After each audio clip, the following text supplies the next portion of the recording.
সাবুর পায়েস আমাদের বাড়িতেও খুব একটা কেউ পছন্দ করতো না, তবে যবে থেকে এভাবে বানানো শুরু করেছি সবাই এই সাবুর পায়েসের ফ্যান। খেতে দারুণ হয়। ঘরে থাকা সেই একই জিনিস দিয়ে কিন্তু একটু অন্যরকমভাবে এই সাবুর পায়েসটা ট্রাই করে দেখতে পারেন। 1 কাপ মতো ছোটো দানা সাবু নিয়েছি।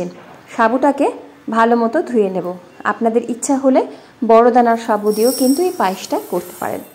সাবুটাকে 2 থেকে 3 বার পরিষ্কার জল দিয়ে ধুয়ে নেব, তবে খুব বেশি কিন্তু ধোয়ার প্রয়োজন নেই। সাবুটা ধোয়া হয়ে গেলে 1 কাপ মতো দুধে উষ্ণ করে জাল করে রাখা দুধটা ভিজিয়ে রাখছি। এতে কী হয়, সাবুটা কিছুটা ফুলে যায়, নরম হয়ে যায়, পায়েসটা তাড়াতাড়ি হয়েও যায় আর খেতেও খুব ভালো হয়। দুধের সেরকম কোনো পরিমাণ নেই, একটু সাবুটা ডুবে থাকলেই হলো। সাবুটা এখানে ভিজতে থাকুক। কড়াইতে আমি এখানে 1/2 কাপ মতো চিনি নিয়ে নেব। চিনিটা নিজেদের স্বাদ অনুযায়ী একটু কমিয়ে বাড়িয়ে নিতে পারেন। সাবুর পায়েসটা একটু মিষ্টি মিষ্টি হলে কিন্তু খেতে বেশি ভালো লাগে। তো 1/2 কাপ মতো এখানে চিনি নিচ্ছি। অল্প একটুখানি জল দিয়ে অপেক্ষা করব যখন সাইড থেকে একটু লালচে হওয়া শুরু করবে। তার আগে খুব একটা নাড়াচাড়া করার দরকার নেই। জাস্ট কড়াইটা যেহেতু জলটা দিয়েছি, কড়াইয়ের হ্যান্ডেলটা ধরে একটু এদিক ওদিক করে ঘুরিয়ে নিলাম। গ্যাসের ফ্লেমটা মিডিয়ামে রেখে দেবো। যখন সাইড থেকে লাল হওয়া শুরু হবে, গ্যাসের ফ্লেম একদম লোতে করে দিয়ে আমাদের একদম ক্যারামেল রেডি করে নিতে হবে। ক্যারামেলের রঙটা যখন এরকম লাল হবে ঠিক ততক্ষণ অবধি, কালচে যেন কোনো রকমভাবে না হয়ে যায়, পায়েসটা তেতো হয়ে যাবে। 2 থেকে 3 চামচ মতো জল অল্প অল্প করে দেবো আর ক্যারামেল সসটা রেডি করে নেবো। এখানে কিন্তু জলটা অল্প অল্পই দেবো, কারণ প্রচণ্ড এই সময় উপর দিকে উঠে আসে, ছিটকে আসে, তো একটু সাবধানে দিয়ে থাকে। 2 চামচ মতো জল দেবো। প্রথমে চিনিটা একটুখানি বেশ শক্ত হয়ে যাবে, তারপরে ভালো মতো জলের সাথে মিশে যাবে। এখানে দেখুন জলের সাথে ভালো মতো চিনিটা মিশে গেছে। এখানে 1/2 লিটার ফুল ফ্যাট দুধ দিচ্ছি। আমি রেড কাউটা সবসময় ইউজ করি। যে ব্র্যান্ডের ফুল ফ্যাট দুধ আপনাদের পছন্দ আপনারা সেটাই ব্যবহার করতে পারেন। হাই ফ্লেমে করে দিচ্ছি আর অনবরত স্প্যাচুলা দিয়ে নাড়াচাড়া করে দুধটাকে প্রথমে জাল করে নেব। দুধটা যখন জাল হয়ে যাবে মিনিট খানেক মতো একটু ফুটিয়ে নেব। যেহেতু জল দিয়েছিলাম ক্যারামেলটা তৈরি করা, ক্যারামেল সসটা রেডি করার জন্য, তাই জন্য মিনিট খানেক ফুটিয়ে নিয়ে 2 টেবিল চামচ পরিমাণে দিচ্ছি গুঁড়ো দুধ। গুঁড়ো দুধটা বাড়িতে যেটা চায়ের জন্য ব্যবহার করি সেই গুঁড়ো দুধই এখানে ব্যবহার করছি। আর গুঁড়ো দুধটা দেওয়ার সাথে সাথে কিন্তু মিশিয়ে নেব, তাহলে আর দলা পাকিয়ে যাবে না। অনেকক্ষণভাবে যদি ফেলে রেখে দিই দুধের মধ্যে গুঁড়ো দুধটা, তখন দলা পাকিয়ে যেতে পারে।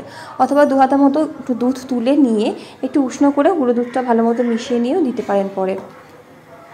গুঁড়ো দুধটা দিলে স্বাদটা খুব ভালো হয়, তাড়াতাড়ি ঘন হয়। দুধটাকে মিনিট খানেক মতো ফুটিয়ে নেব। দুধটা যখন মিনিট খানেক মতো ফুটে যাবে, ভেজানো সাবুটা সম্পূর্ণটাই দিচ্ছি, তবে একবারে দেবো না, কারণ এভাবে দেবো আর ভালো মতো মিশাতে থাকবো।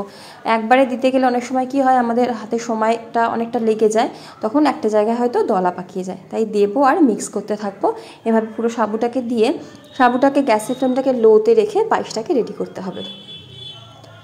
তো সাবুর পায়েস হতে কিন্তু খুব বেশি সময় লাগে না। আস্তে আস্তে দেখবেন সাবুটার রঙটা চেঞ্জ হয়ে যাবে, অনেক বেশি স্বচ্ছ হয়ে যাবে। তো এখানে সাবুর পায়েসটা হতে থাকে, একদম লো ফ্লেমে করে দিয়েছি। আর সাইড থেকে যে সরবা মালাই পড়ে সেটাও নিতে থাকবো। এখানে একটা তড়কা প্যানে 1 টেবিল চামচ ঘি গরম করে কিছুটা কাজু কিশমিশের কুচি, কাজু আমন্ড কুচি আর কিশমিশ দিচ্ছি।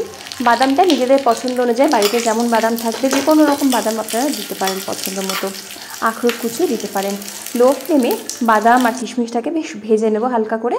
আর এখানে 2টো ছোটো এলাচ দেব, খুব ভালো লাগে গন্ধটা, এলাচের গুঁড়োও দিতে পারেন। সাবুর পায়েস দেখুন প্রায় রেডি হয়ে গেছে, অনেক বেশি ঘন হয়ে গেছে। আর সাবুদানাগুলো ভালো মতো সেদ্ধ হয়ে গেছে, একদম স্বচ্ছ হয়ে গেছে, দেখলেই কিন্তু বুঝতে পারা যাবে। যখন রেডি হয়ে যাবে পায়েসটা, একদম শেষের দিকে ভেজে রাখা বাদাম কিশমিশ এখানে দিয়ে দিচ্ছি।